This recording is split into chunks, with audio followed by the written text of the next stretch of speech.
Hello, dear student. How are you? I hope you are and will be fine. I'm also fine, thank you. So, let's start today lecture. Today lecture is lecture number 9 of crystal field theory. In this topic, in today lecture, will be study about crystal field stabilization energy. What is crystal field stabilization energy? So let's start the topic.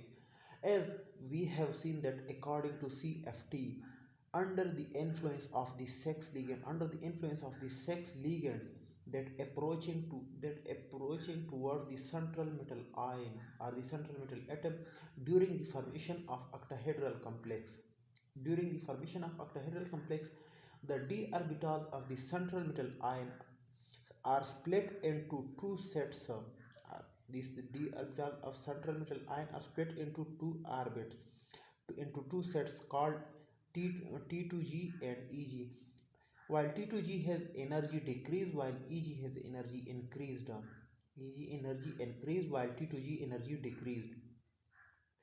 It is decreased because it has not effective interaction with ligands, and these orbitals have not effective interaction with ligand because these are the in between axes, while EG has effective interaction with ligand because it lies on axis. And the gap between these two energy sets are called, and this gap is called del naught. Del naught means crystal field splitting. Del naught means crystal field splitting. And the energy that is decreased by the splitting is called crystal field stabilization energy. The total energy that is decreased, that is stabilized, this energy is called crystal field stabilization energy. So how can you calculate the crystal field stabilization energy? I already told you that in previous lecture that the EG energy increased, the EG energy increased amount of 0.6 del naught, or also it is equal to 0. Also equal to 6.6 dq. Is it right? Because 1 del naught is equal to 10 dq. So the T2G energy, also T2G energy decreased minus 0.4 del naught, while minus means it is decreased, the amount that is decreased, energy decrease, it also equal to 4 dq. So is it right? So how can you calculate, how can someone calculate the crystal field stabilization energy for any complex sum? So let's start. The energy gap,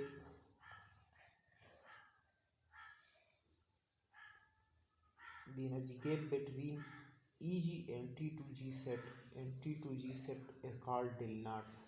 While this value is equal to 1 del naught, while we know that 1 del naught is also equal to 10 dq, where here the EG has energy decreased, the EG has energy increased 0.6 del naught, which is also equal to 6 dq, while T2G has energy decreased, the EG has energy increased while T2G has decreased 0. minus 0.4 del naught time, which is also equal to 4 dq, minus 4 dq. Is that right? You can also say that T2G has energy lowered, to divide by 5 del naught times, while EG has energy increased or upward or raised up to 3 divided by 5 del naught times. Is it right? And total, if we add these two terms, that is equal to totally equal to 1 del naught. Summation of rise and lower in increase and decrease in energy, summation of increase and decrease in energy is equal to 1 del naught or 10 dq. 10 dq. Is that right? So how can you calculate 3 divided by 5 is equal to 3 divided by 5 is equal to 0.6, while 2 divided by 5 is equal to 0.4. Now let's consider dx ion. Now let's consider dx ion where x is equal to from 1 to 10. There is maybe d1 system, d2 system, d3 system. It means that number of electron, x means the number of electron in d system. How many electrons are they present in the d system of the complex of the central metal atom.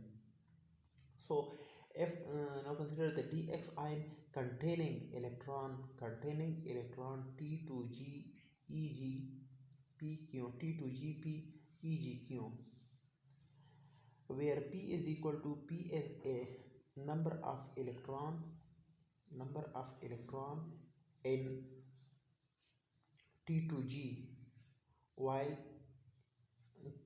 q is equal to number of electron in eg. So is it right? So x is equal to p plus q, where p plus q is the where x is equal to summation of p plus q, means x is equal to number of electron and t2g and eg sets, while p is the number of electron in t2g and eg is the number of electron in where q is the number of electron in eg. So the total x will be equal to p plus q. Now we can now we have also easily now you can easily calculate crystal field stabilization energy for any system, for any system for any dx system. So how you can calculate?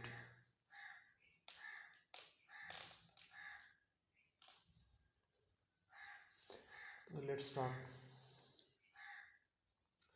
So the formula is change in energy change in energy change in energy in term of del naught for T2G system will be equal to loss of electron, loss of energy due to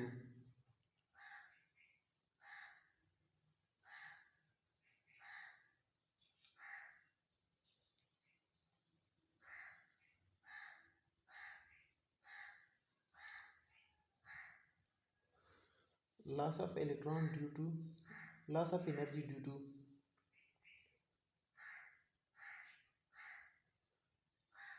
loss of energy due to p electrons minus plus gain in energy due to q electrons. I always told you that P is the electron in T2G while Q is the electron in EG, where EG has electron increased the in EG the EG energy, the EG orbital has increased energy, the rise in energy occur, while in T2G lowered in energy or decrease in energy occur. So loss of energy plus due to plus gain of energy will be equal to total change in energy. So you can write it sorry, it is equal to while loss of energy is 0 minus 0.4 while minus 0.4 del naught multiply by p, because p is the number of electron in T2G while T2G has energy decreased. Is it right? So plus 0.6 multi del naught multiply by q, where q is the electron number of electron in 0 del naught in eg system. Q is the number of electron in eg set. So eg has energy increased 0.6 del naught times, so we can write that minus 0.4 p plus 0.6 q del naught, common del naught from both terms. So is it right? So this is the formula for the given for change in energy are you from this formula you can calculate, you can find the crystal field stabilization energy, that how much the energy, how much the system is stabilized by the increasing or decreasing in energy. This is called crystal field stabilization energy for octahedral complexes. You can also write it in the this equation in dq form. So how can you form? You can take screenshot from this. Now I'm cleaning the board for to proceed further. Okay, let the given system is the above equation is equal to crystal field stabilization energy. Crystal field stabilization energy is equal to minus 0.4 p plus 0.6 q and to del naught, it is equal to del naught, where we know that is we know that 1 del naught is equal to 10 dq. So we can write instead of del naught 10 dq. So the crystal field stabilization energy become 0 minus 0.4. It will be not 0.4, but so yeah, you can write 0.4 p plus 0.6 q multiply by instead of del naught we can put 10 dq. Is that right?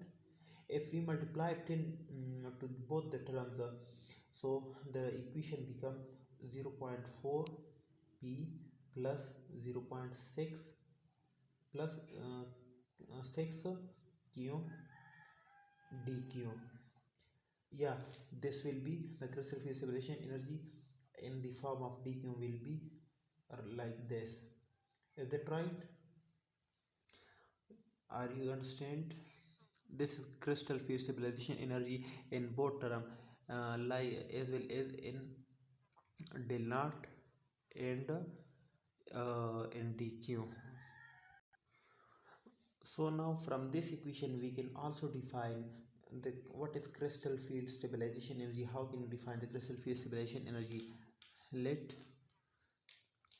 take the correct position of the camera.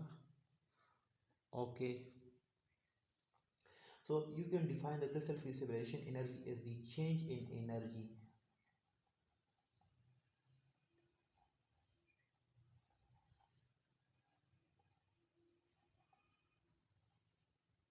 Change in energy for dx ion containing T to G P EGQ configuration calculated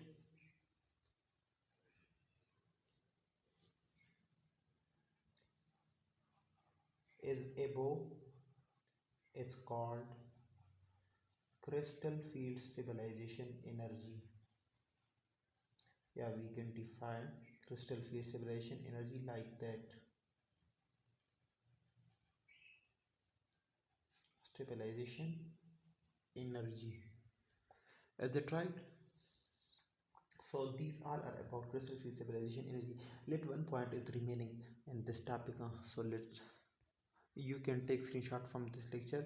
Now I am cleaning the board because because of to further process. Crystal field stabilization energy can also be expressed in terms of mean pairing energy. It can also be expressed in terms of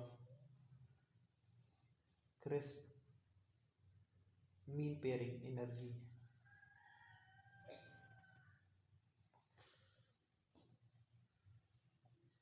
Yeah, is that right? Okay.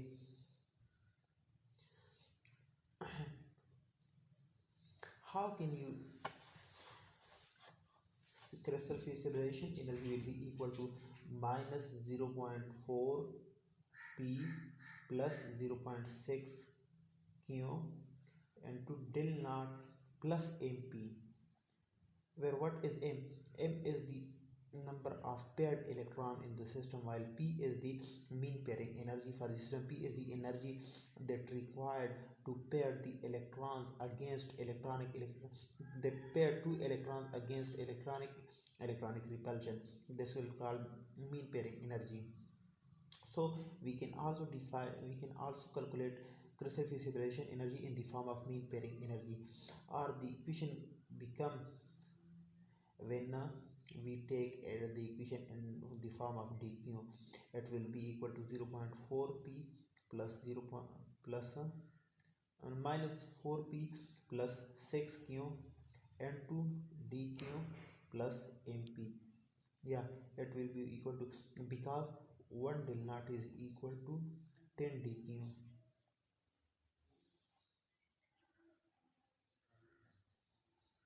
The equation become like that in the form of dq. This is for mean pairing energy. Yeah, is it right?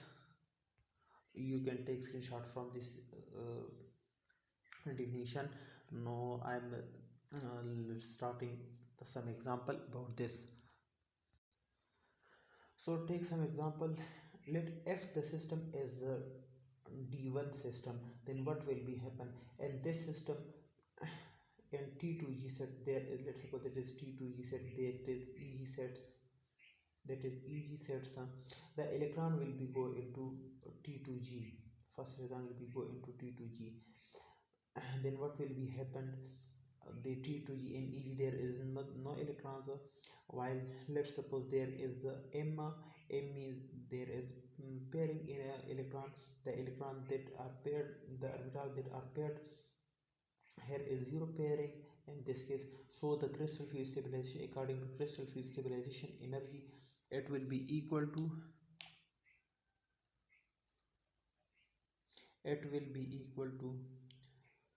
minus 0.4 p plus 0.6 plus 0.6 q n2 del naught plus mp. Yeah, it will be good play. So for this one system, what will be happen? There is one electron in 0.4 in t2g. So T2G has lower energy, so 0.4 p, the p will be equal to 1. So what will be happen? 0.4 minus 0.4 into 1 plus while 0.6, the whole term will be 0, because q is 0 and there is no electron in EG system. There is no electron in EG system, so it will be equal to 0. So the term will be 0, 0.4. It means that it will be equal to minus 0.4 del naught plus mp, where m is 0 and p is the mean pairing energy. So the whole term will be 0 because m is 0. So the crystal field separation energy for the d1 system will be equal to 0.4 del naught minus 0.4 del naught. Is right? So similarly you can also calculate to d2 system, d3 system. In d2 system, what will be happen? It will be also happen like that. That will be, here is no zero electron in mb 0 because no paired electron. Crystal field separation energy will become 0.4 minus 0.4 multiplied by 2 del naught. Similarly for d3, d4, d5, you can calculate like this. So this is the today lecture, and you can also calculate it for high spin complex as it is for low spin complex. What will be happen in high spin complex? The spin will be high. First of all, it will be pairing against Horn's rule, while in low spin complex it will be pairing, it will be obey Horn's rule. It will be obey Horn's rule in case of low spin complex, while in high spin complex it will be against Horn's rule, against Horn rule. So is it right? So this is today lecture, today topic. These all are about crystal field separation energy. These all are about octahedral complexes. These all formulas are about octahedral complexes. In next lecture, in lecture number 10, we will be start what is the crystal field, how can we apply crystal field theory to tetrahedral complex. In next lecture we will be studying application of crystal field theory, the second application of crystal field theory to tetrahedral complexes. Yeah, okay, thank you. If any question you can ask in comment section, please comment. Please share this video with your friends, with your classmates, because they can also take advantage from the video. Okay, thank you, best of luck, be read, thank you.